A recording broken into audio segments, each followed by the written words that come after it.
Okay, our next review session, we're going to talk about compliments.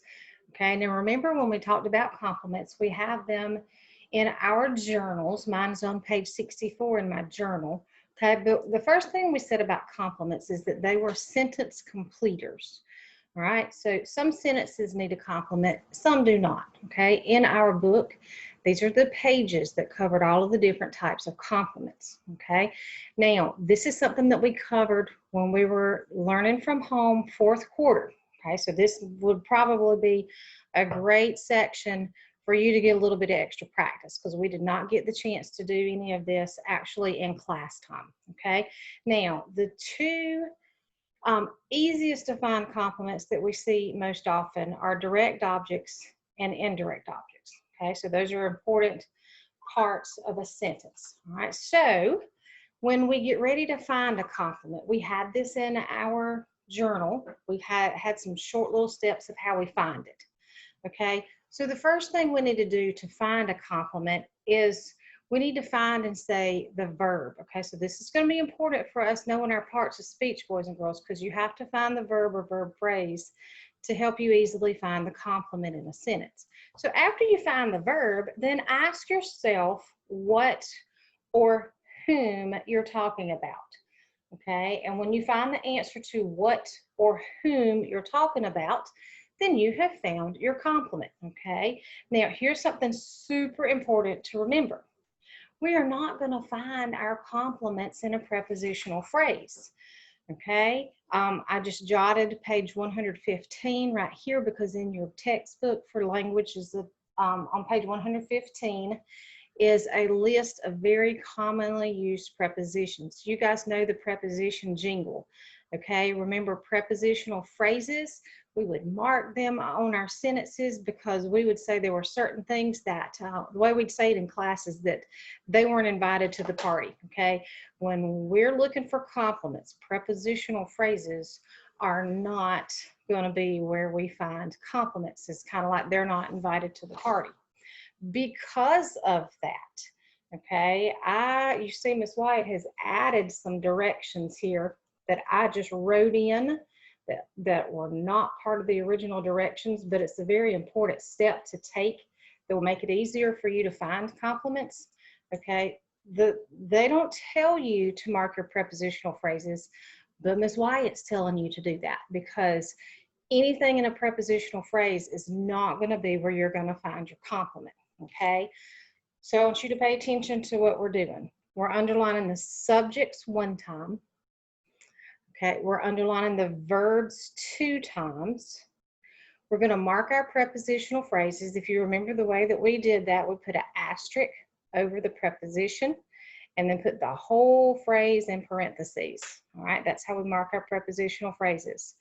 All right, and once that is done, we label the complements. And by doing that, we will say the subject and the verb and then ask ourselves who or what to help us find the complement. Now, it's telling us to label it because it's going to want us to mark it as a direct object, which is DO, an indirect object, which is IO, okay, a predicate adjective, which was PA, a predicate nominative, which was PN, okay?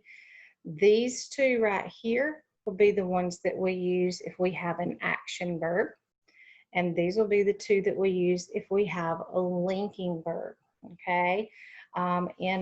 We had that information in our notes too. Direct objects, indirect objects go with action verbs. Okay, if it's a direct object or an indirect object, you're going to have an action verb. All right, if it's a predicate adjective or predicate nominative, those go with linking verbs. Okay, so it's important to find your verbs so you know which type of complement you have.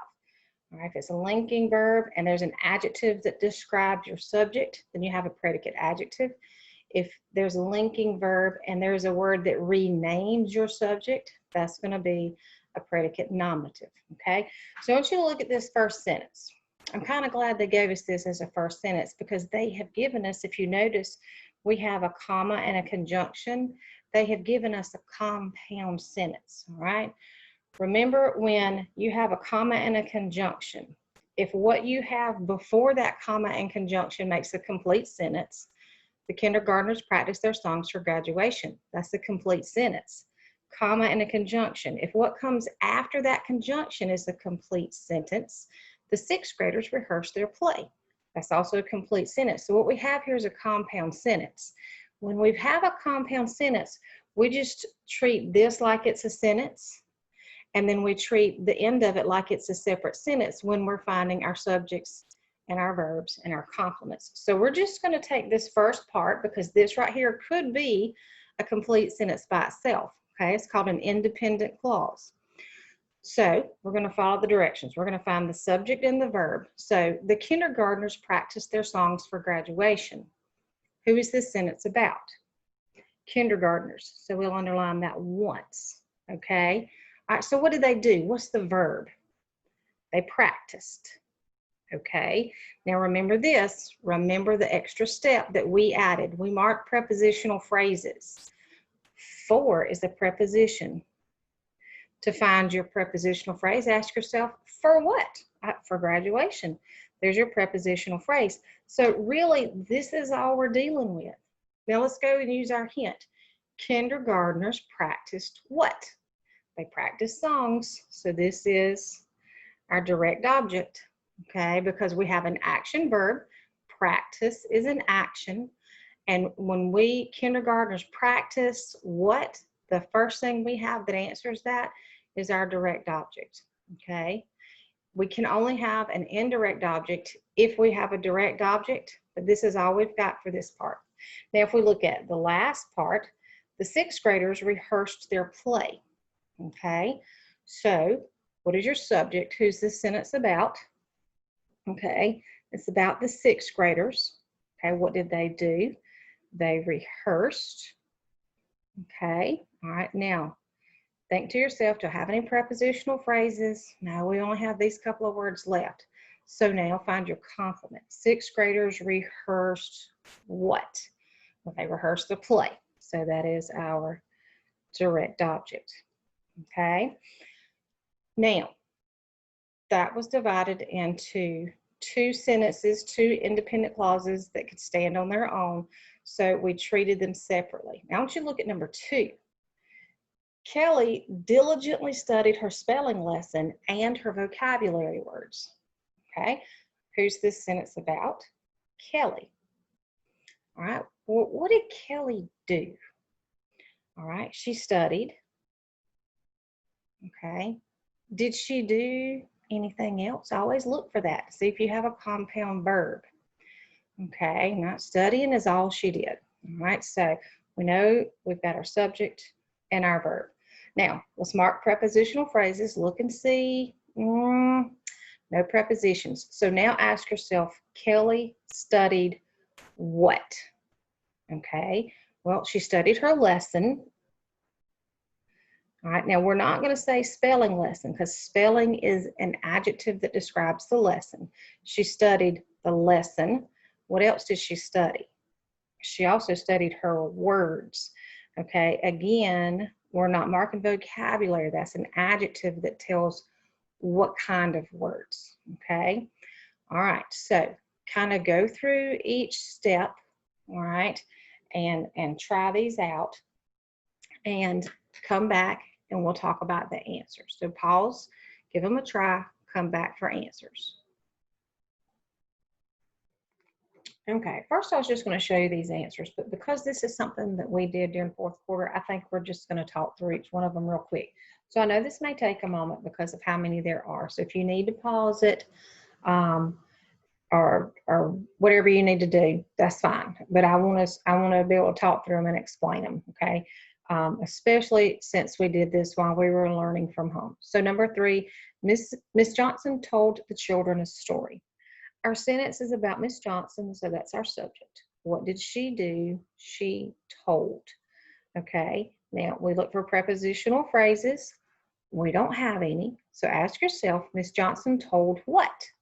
Well, Miss Johnson told a story. So this is our direct object. We're still having direct objects because told is an action verb. Okay. Bradley and Brian played a duet in church. Okay, so this sentence is about Bradley and Brian. So we have a compound subject. Both of these boys are doing something together. What are they doing? They're playing. So played is our verb. Now, prepositional phrases. In is a preposition. Ask yourself, in what? In church, there's our prepositional phrase. So now come back and add played, action verb. Bradley and Brian played what? Well, they played a duet. So we still have a direct object. All right. Now look at number 5. With just a pebble and a slingshot, David killed Goliath. Okay, so ask yourself, who's this sentence about? Who or what is the sentence about? Well, this sentence is about David. Okay, and what did David do? Well, he killed. Look for a prepositional phrase. With is a prepositional phrase. With what? With just a pebble and a slingshot. We have an introductory phrase to our sentence that is also a prepositional phrase. So this is, even though it makes the sentence flow, sound better, this is not where we will look for our complement. Killed is an action verb. David killed whom? Goliath. We still have a direct object. All right. Number 6, we learned a new song during Sunday school last week. Who's the sentence about? We. What did we do? We learned. Okay. Look for prepositional phrases. During is preposition. During what? During Sunday school. Okay. So we learned what? Okay. We learn is something that we're doing. It's an action. We learned a song. So we still have a direct object. All right. Doug and Paul watched the game and ate popcorn. All right. So who's this sentence about? It's about Doug and Paul. All right. Well, what did Doug and Paul do? They watched. Okay. They did something else, didn't they? They also ate. Okay. Look for prepositional phrases. We don't have any. Okay. So we need to take each one of these verbs one at a time to find their complement. Okay, so we're just going to kind of not worry about this right now. Doug and Paul watched what? Well, watching that's an action verb. They watched the game, direct object. Now let's pay attention to this verb. Doug and Paul ate. That's an action. What did they eat? They ate popcorn. All right, look at number 8. Miss Smith told her class many stories about the mission field. All right, the sentence is about Miss Smith. Well, what does she do? She told, okay, now let's look for prepositional phrases. About is a preposition. Ask yourself about what? About the mission field. Okay, so remember, we don't even look here for a complement. So now, Miss Smith told what? What did Miss Smith tell? Well, Miss Smith told stories. So this is a direct object. Now, in this sentence, we can go a step farther because we can say Miss Smith told stories to whom? If you could pick one word to tell who she told the stories to, she told the stories to her class, and that makes this an indirect object. Now, a few things to remember about an indirect object. You can't have an indirect object unless you have a direct object, all right? And the indirect object is going to be sitting between your verb and your direct object. But they all have to work together. Miss Smith told stories to whom? To her class. If there's not a word between here that keeps going with what you're explaining and how your sentence is being complemented, you may not have an indirect object. Look at all the direct objects that we've had so far, and we've not had an indirect object to go with it. So it's got to have all of those parts. Miss Smith told what? She told stories. Well, who did she tell them to? She told them to her class. All right, so this one had 2 complements in it. All right. Number 9, King Saul did evil in the sight of the Lord, and God chose another king for Israel. Now here's what I want us to look at first. I notice a comma and a conjunction. So let's do a test and see if we have a compound sentence, okay? King Saul did evil in the sight of the Lord. That's a sentence. God chose another king for Israel. That could stand alone as a sentence. So we know we have a compound sentence.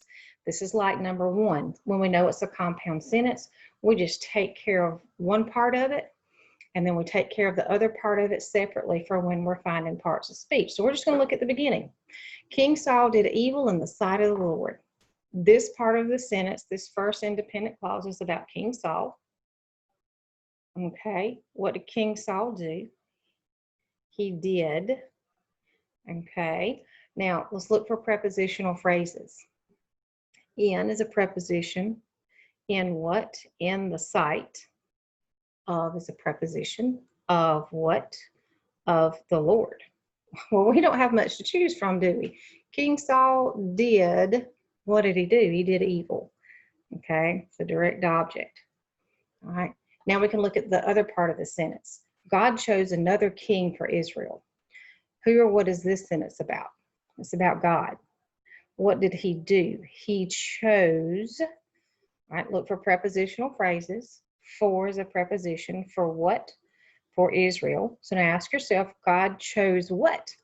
Well, God chose king. That one word is the direct object. Another is a describing word telling us more about the king. So this is our only complement here. Okay? All right. Number 10, God sent his prophet to the home of Jesse. All right? This sentence is about God. What did he do? He sent. So we have our subject and our verb. Let's look for prepositional phrases. To is a preposition. To what? To the home. Of is a preposition. Of what? Of Jesse. So this is all we're left with. So God sent what? What did God send? Sent is an action verb. God sent prophet. Okay. His is a describing word. Okay. Prophet is our complement. Okay. All right. We're halfway through. Lots of compliments. If you need to take a break, that's fine. That's fine. But this is some great practice on compliments. Okay. Look at 11. The prophet's name was Samuel. Okay. What is this sentence about? This one can be a little bit tricky if you don't think about it. Think about what this sentence is about. This is about the name. Okay. All right. Verb was. Okay, now hang on just a second.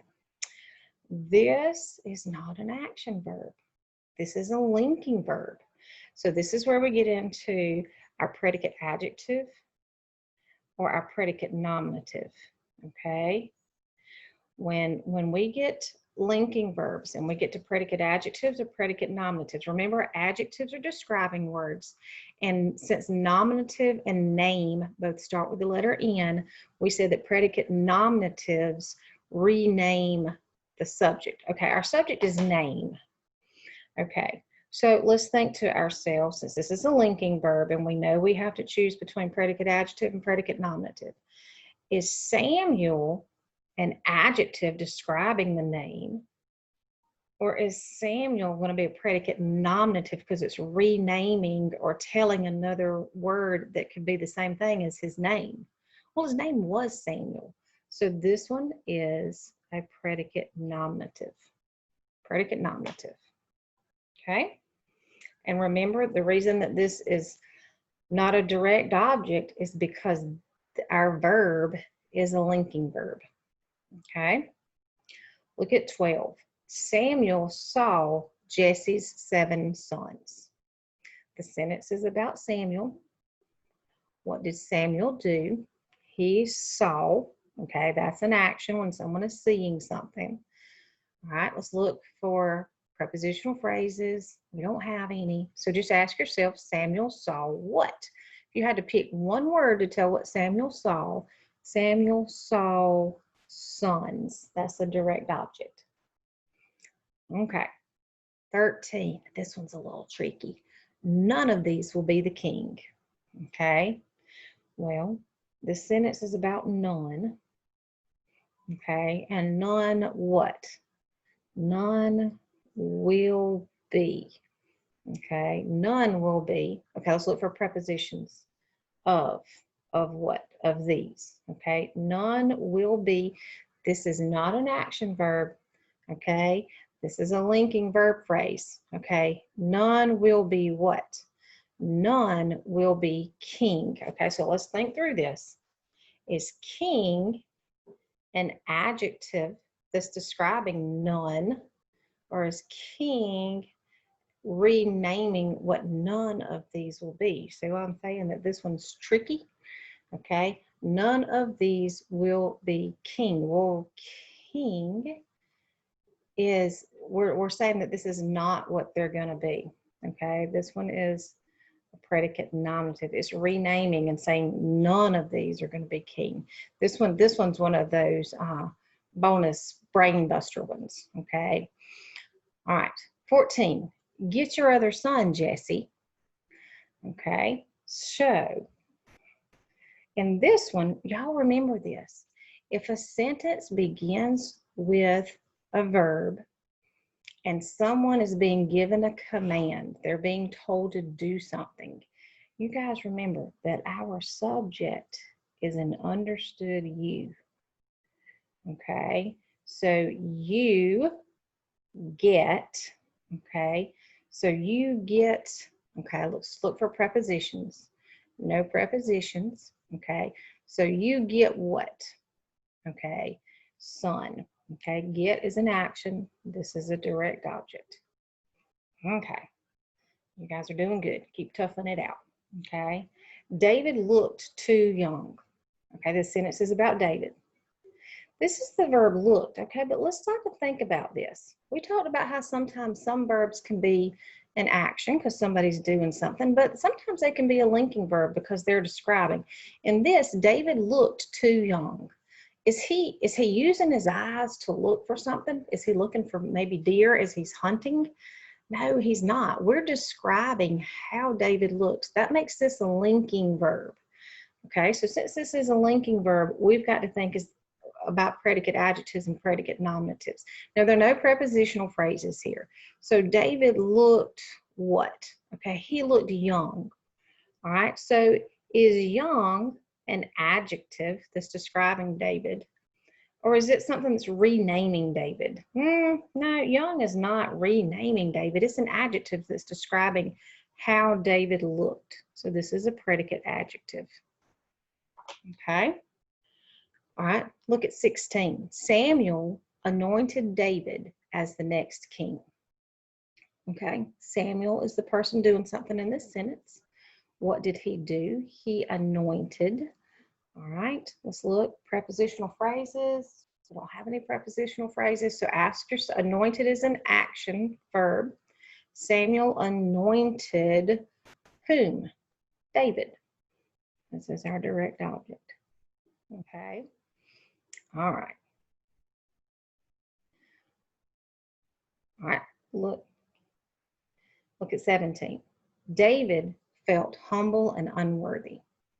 All right, this sentence is about David. Okay, our verb is felt.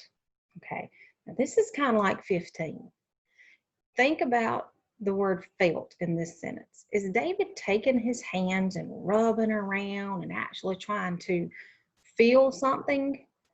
He's not. This is describing his emotions and how he's feeling. So that means this is not an action verb in this sentence. It's a linking verb. Okay, so we look, no prepositional phrases. So how is David feeling? Okay, well, he's feeling humble and he's feeling unworthy. Are these words adjectives that describe how he's feeling, or is this a predicate nominative and these words are renaming David? They're not renaming David. These are adjectives that are describing how David is feeling. So both of these words are predicate adjectives. Okay? All right, look at 18. Man looks on the outward appearance, but the Lord looks on the heart. Here's what caught my attention. Comma and a conjunction. Let's just give it a quick test. Man looks on the outward appearance. Okay, that could stand on its own. The Lord looks on the heart. That could stand on its own too. This means we have a compound sentence. So we're going to take care of just each part one at a time. For a man looks on the outward appearance. The subject is man. What does man do? Man looks. Okay, let's look at, do we have prepositional phrases? We do. Man on what? On the outward appearance. Huh. Do we even have, we don't even have anything available, boys and girls, to be a complement in this sentence. This is just a subject and a verb. Man looks. Okay, remember prepositional phrases cannot be where we find a complement. So there's not one there. Okay, that's okay. That's okay. That happens sometimes. All right, so let's look at the last part. The Lord looks on the heart. The sentence is about Lord. What is he doing? He looks. Prepositional phrase we have on. On what? On the heart. So this kind of matches what the first part of the sentence did. We don't even have anything else to choose from. Okay? All right. 19. We're almost finished. David was the father of Solomon. David is the subject. Was is our verb, and not an action verb, though, is it? Okay. David was, okay, now let's look for prepositional phrases of. Of what? Of Solomon. So David was father. Okay. Is father an adjective describing David, or is father renaming what David was? Well, David was a father. Okay. Think about your dad's name. Okay. If you say your dad's name and then that he's a father, you're saying another name for the same person. You call him daddy, but you also, other people call him by his name. So this is a predicate nominative.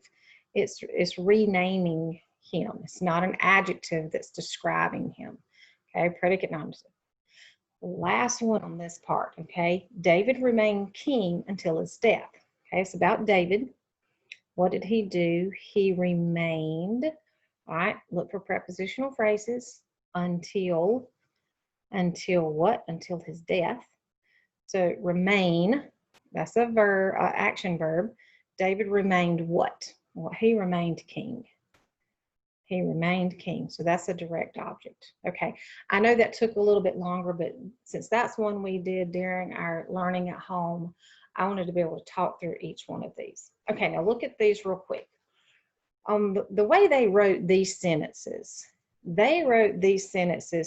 so that it's kind of flipped around a little bit, okay? And they want you to rewrite them so that each one has a direct object where you can say something like, David remained what? David remained king. Let's look at the example. Joey was hit by the ball. Okay, well, the way they wrote that, Joey's the subject, was hit. So they want us to just completely rewrite it so that we can say ball hit Joey. Ball is the subject, hit is the verb, ball hit what? Ball hit Joey. Okay, look at one. The cat was carried into the house by me. That's a strange way to say that. Let's reword this so that we can quickly just keep it simple so that we have a direct object. The cat was carried into the house by me. Well, I carried the cat.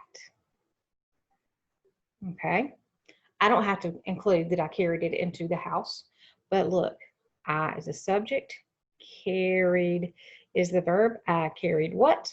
I carried the cat.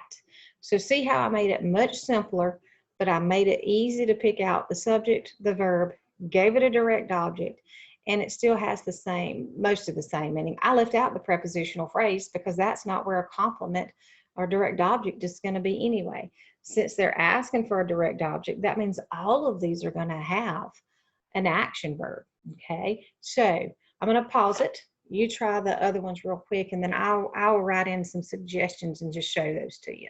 Pause it and try those last three. Okay, here are some ways that these could be rewritten. Keeps the same meaning. I changed color so everything wouldn't get all jumbled up. Okay, Grandma baked what? Cookies. Tommy caught what? Ball. Mom and Sophie played what? Piano. Okay, and we just left out the prepositional phrases since they can't be part of the complements anyway. Okay, whew, you've been busy. You've been busy to get all this done. All right, so complements, sentence completers. Okay, so if you have any questions on this, or listen, there's some great practice in these pages. But if you have a question, send me a message and let me know. Thanks, boys and girls.